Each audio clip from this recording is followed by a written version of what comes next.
Absolutely.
The spot was vacant.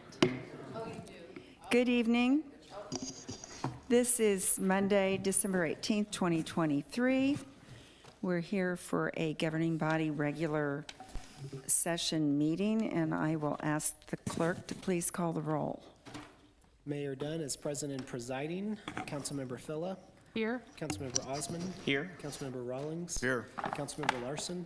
Here. Councilmember Sipple. Here. Councilmember Harrison. Here. Councilmember Kane. Here. Councilmember Azeltine. Here. Thank you. We're all here. The second item of business is the Pledge of Allegiance. So as you're able, please rise and we will face the flag. Pledge allegiance to the flag of the United States of America and to the republic for which it stands, one nation, under God, indivisible, with liberty and justice for all.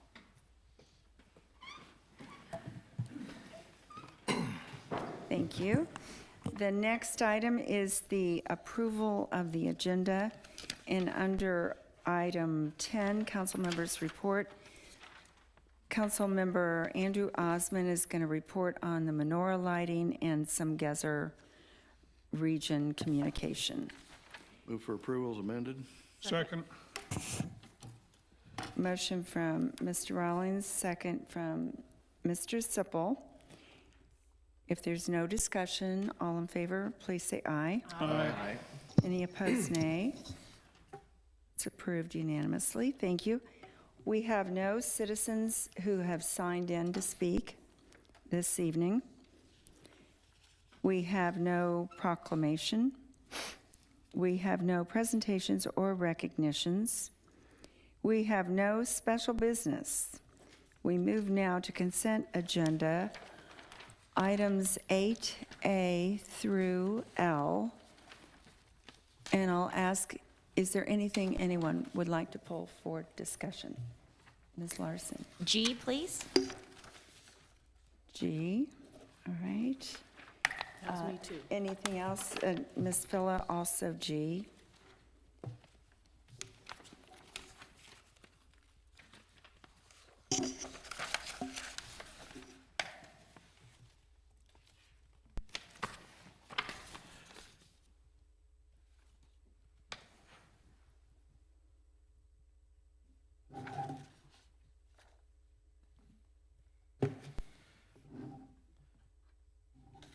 I think I will pull F as well. Is there anything else? If not, I would entertain a motion. Move to approve. Second. Motion from Mr. Azeltine and second from Ms. Larson. All in favor, please say aye. Aye. Opposed, nay. It's approved unanimously. Thank you. And moving to F, this is a resolution approving a proposal from Travelers Insurance Company for the 2024 property liability insurance and additional coverages. And Mr. Powell, I pulled this. I did talk to you earlier today about it, and I thought you might want to make some comments. Sure, thank you, Mayor. Before you on the dais is a updated resolution different from what was in the packet. And what the resolution authorizes is going ahead and approving the amount that Travelers quoted us originally, and then authorizing us to continue negotiating with Travelers to try to get those premiums a little bit lower. And that way, we are guaranteed to have coverage on January 1st, and then we would come back on the 2nd to firm up the final quotes that we get from them. But that gives us just a little bit more time to kind of get some of those more detailed numbers. James Charlesworth, who is our insurance consultant, is here and can answer any specific questions you all may have. I think it'd be nice to hear from you, if you don't mind, please. And if you could introduce yourself, name and address for the record, please. Thank you, Mayor, members of the council. James Charlesworth, Charlesworth Consulting, 1828 Walnut, Suite 701, Kansas City, Missouri. As Stephen mentioned, the insurance market is extremely difficult right now. This is not a City of Leawood challenge. This is a challenge for all municipalities in the middle part of the country. The reinsurance costs went up considerably last year. Nationwide losses from wind, hail, fires, hurricanes, and then the impact of some, we call them nuclear judgments for liability claims. Insurance companies are not as profitable as they want to be, and they're just forcing all that cost back to us. Our broker, Arthur J. Gallagher, did look at alternative markets, and we just couldn't find anybody that would quote. Again, I've had similar conversations with multiple cities this year, and unfortunately the story is the same. So we do have questions out to them on some optional deductibles, optional limits. We did get some of that information late this afternoon, but we need to analyze it and do some loss analysis to see if those dollars make sense. But I do caution you not to expect tremendous savings by this, but we are going to turn over every rock we can to try to find as many savings opportunities as possible. Well, we appreciate that, and we're going to keep our fingers crossed that there will be, if not for this year, then, next year. Other questions for Mr. Charlesworth from any of you? Ms. Kane? I don't have a question for you, sir, but I'm seeing this also with homeowners insurance with new houses. You can't even get them if now they're saying if a roof is over 15 years of age, that you can't even get coverage. So 12 years is the threshold right now. So it might be something we need to visit with the city, because if we mandate these superior roofs and they're not covered, but people are having to pay a premium for their roof, then it's just happening across the board because of all the hail and because of hurricanes elsewhere. But our people are getting clobbered by anything over, like I said, over 12 year, between 12 and 15, they won't cover them, just across the board. So something to be aware of. Thank you. And for 50 years. I know, a 50-year roof, it doesn't mean a thing to a new home buyer. They can't get the insurance. So we will act on this tonight, but it will be back before us on the 2nd, probably under old business. Yes. Okay, all right, very good. Motion from Ms. Phila, Second. second from Mr. Sippel. There are no further questions. All in favor, please say aye. Aye. Opposed, nay. All right, thank you so much Thank you, for Mayor. coming. Congratulations. Appreciate it, thank you. Going to 8G, resolution approving and authorizing the mayor to execute a master services agreement between the city and Civic Plus LLC in an amount not to exceed $37,584.75 pertaining to a new city website. Ms. Larson? I just wanted to say kudos to staff. I am so excited about getting a new website. I don't know how many of you realize the search feature on our current website does not work from many computers. So we have residents out there that are on our website trying to get information. They type, and it just doesn't work. And this can't come soon enough. I'm very excited about it. And as we move forward on better community communication and engagement, what this website will be capable of doing, it will just be a tremendous improvement over what we have. I'm just very excited. So thank you. Okay. Ms. Phila, you also wanted to comment. Right, I also am excited about it, and I think the new civic portal that we put in to date has been very, very nice. It's been a great link to send to citizens, and I hope that there's going to be something about the ability to see our LDOs, because that if you don't call a staff person, you can't find anything in that maze of LDOs. So I hope that searchable feature will extend into that. And thank you for all the research to get that to happen. With that, I'll move to approve. Second? Motion from Ms. Phillips, second from Ms. Larson. Any other comments? I would just say, Mr. Hazelton. to extend, to piggyback on Deborah's comments, all ordinances, not just the LDO, because that is a real problem, being able to search, and and you got to call somebody on staff in order to figure out where it is. All right. All in favor, please say aye. Aye. Opposed, nay. It's approved unanimously. Thank you. Going to the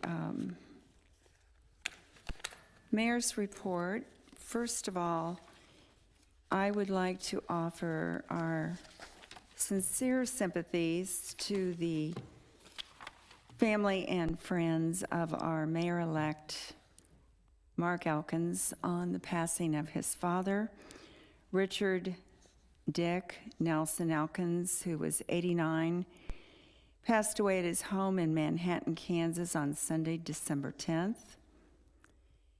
He had been at Kansas State University as one of his endeavors as when he was director of admissions and served the university for 32 years.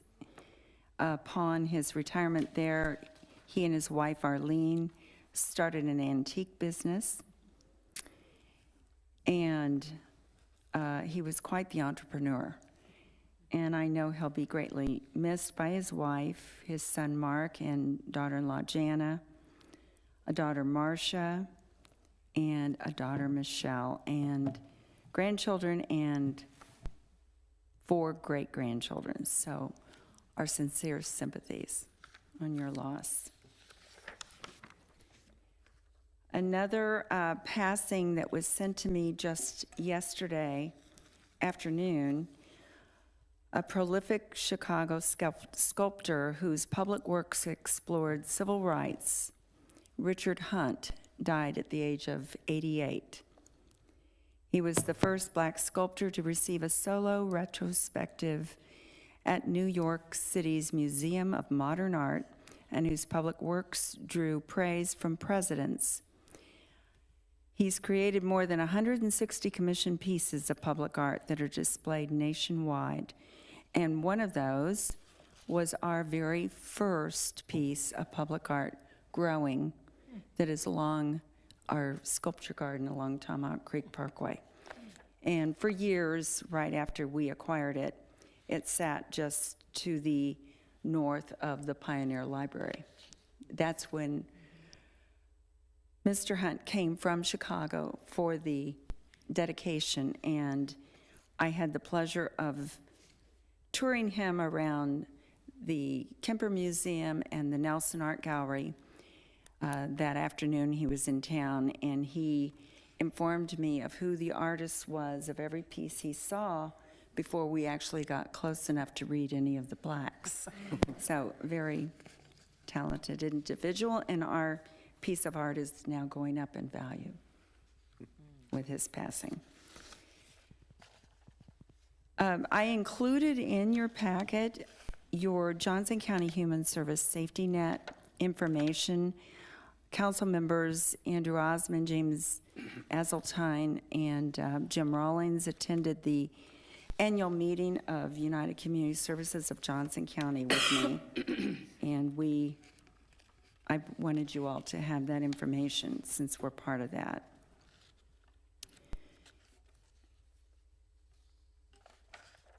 Council members Chuck Sipple and James Azeltine and his wife Debbie joined me at the Johnson and Wyandotte Counties Council of Mayors December Social, which was hosted at the Strang Reserve in downtown Overland Park.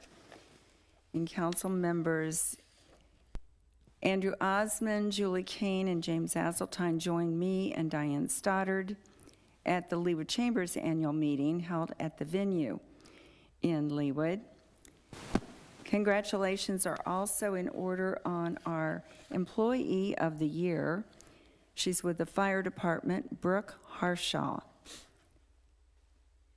And finally, I would like to say Merry Christmas and Happy New Year. Happy holidays to each and every one of you. And that concludes my mayor's report. We'll go now to council members' report. Councilmember Andrew Osmond. Thank you, Madam Mayor.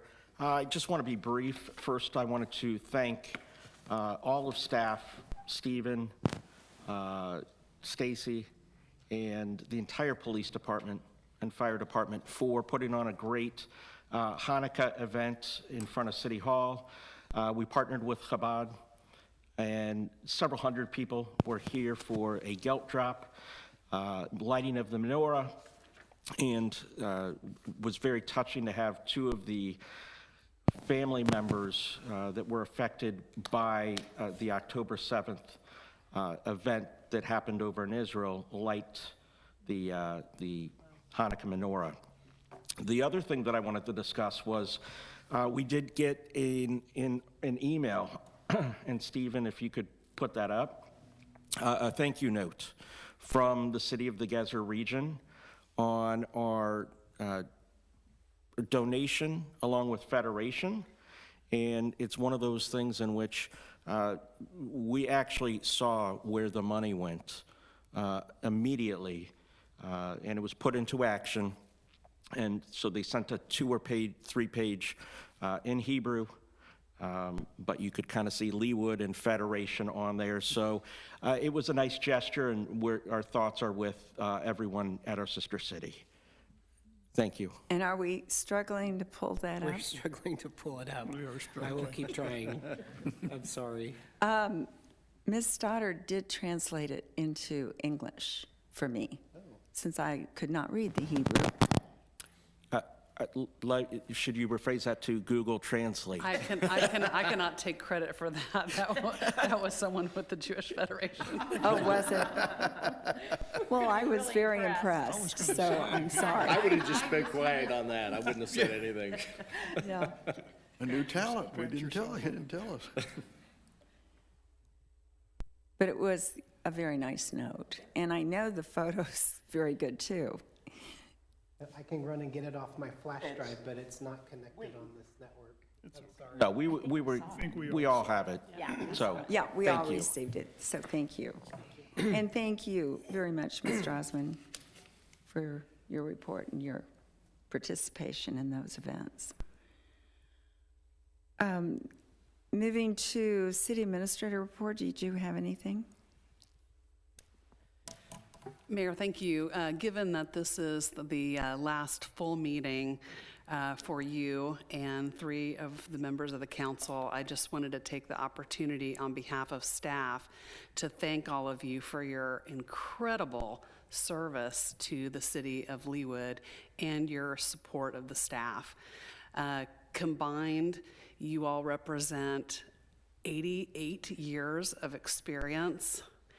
That is an incredible amount of impact that you've had over those years, and your impact on the community will certainly be lasting. And we want to thank you all for all of your support. Thank you so much to you, Councilmember Osman, Councilmember Rawlings, Councilmember Azeltine. We very much appreciate all your leadership. Well, thank you for saying that, and it's certainly been a pleasure for all of us, and we'll be able to tell you more about that on January 2nd. We'll be back. Thank you very much.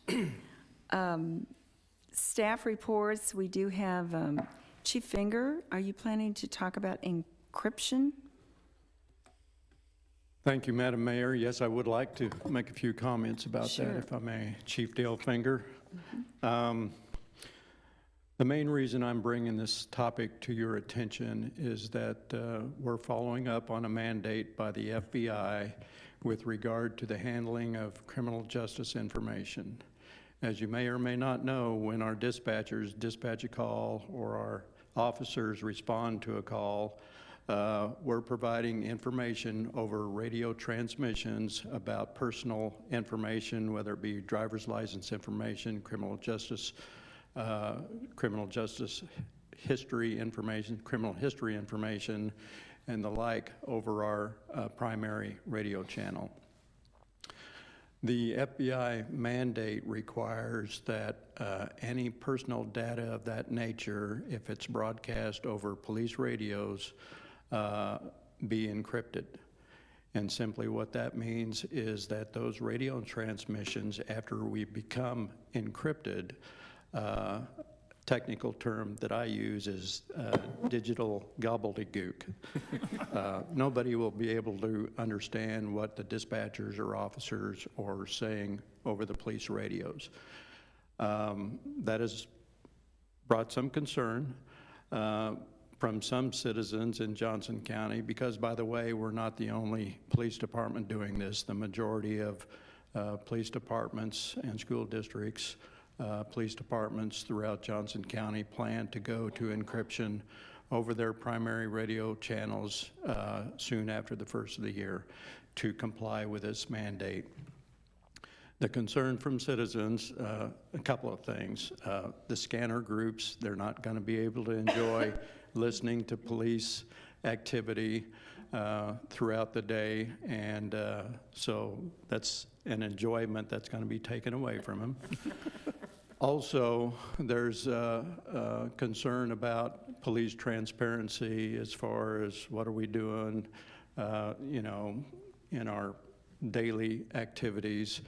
And so to alleviate that concern, what we plan on doing is to establish a police call for service log on our website. And by the way, we can't do that right now, but with the acquisition of Civic Plus, we'll be able to do that because that's something they can do for us.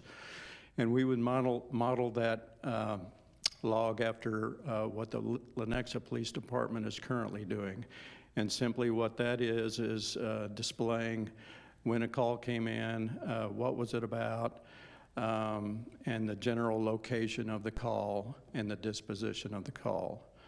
Now this log, it will regenerate every 10 to 15 minutes. So it's not like it's information that citizens or those interested in that information will receive another day or days after the activity. They're going to receive that information soon after it's, you know, the officer goes to a call.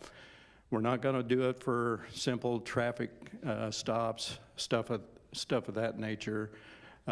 We're going to be logging calls that will eventually generate a case number, and so that's what we're focused on. So someone calls in and reports what, I don't know if this would be the term, but a domestic abuse situation. Are you saying that will be open for any public person to view? That type of call on the call for service log would describe what the call was, whether it be aggravated battery, that type of situation. It will not list the address, but it will list the 100 block of that particular call. It won't list the name, No names will but be. the 100 block. No. And this has not been done before. Actually, it has. Kansas City, Kansas has been doing it for over 10 years. KCMO just encrypted their primary channels within. No, I'm not talking about the encrypting. I'm talking about the log where anybody can view any call coming in.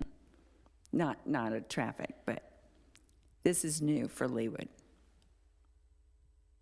I'm asking. I'm not sure I quite understand, but currently, yes, if you have a scanner and a call comes in and the police respond to a crime, they're checking the individual's information over a police radio, those types of things to, get information about what they're going to and who they're dealing with. So And what I'm you're not sure saying is that the information you already currently are sharing is more detailed than what's going to be in the log, and it's going to be real time, and the log's going to be 10 minutes, but we're not giving Right. anybody any new information. We're actually giving them a little less detail. Correct. Okay. Less detail in terms of personal information. Ms. Of the citizen. Larson? Regarding the domestic abuse calls, that's already public information on the Johnson County crime map. It'll show domestic abuse, and it'll give the block. It doesn't have names, but that Right. information is already available for anyone who wants to log on to the Johnson County crime map. Okay. Mr. Esseltine? Thank you, Mayor. Chief, do we archive the body cam footage? And if we do, how far back? It depends on the situation. If it's like a personal crime, it'll be kept for years. If it's a traffic stop, it's a matter of, So it's kind of the days. same thing. If it has a case number, then you would archive it? right. Okay, thank you. Ms. Kane? So is the log going to be provided for people who call and ask for it, or is the log going to be a link or something for an ongoing thing available on your website or our website or something? How are they going to get this information, and who's going to get it? How do they request it? Well, again, the call for service log will be on the website for anybody to access. That's It'll what I always be wasn't there. clear on. So it's on the website. It's not something we're going to make a copy of and send to somebody who calls and says, I want this. Correct. So these same people that are listening to the scanners, and this is something they do, will just have to go to the website, and it's a digital record as opposed to a verbal live That is correct. experience. Thank you. Ms. Harrison? And is the exact same thing happening for fire and medic, or is that a different? I would assume the same records would be private and wanted to be kept private, and that we're archiving them the same way, but now we're talking about medical data that, Now, this particular mandate does not it's just, affect the fire departments. It only affects law enforcement agencies. okay, very good, thank you, So their radio channels will not be encrypted. okay. And Chief Fitzgerald has Doesn't make any a comment that he'd Why like would to law offer as well. Yeah.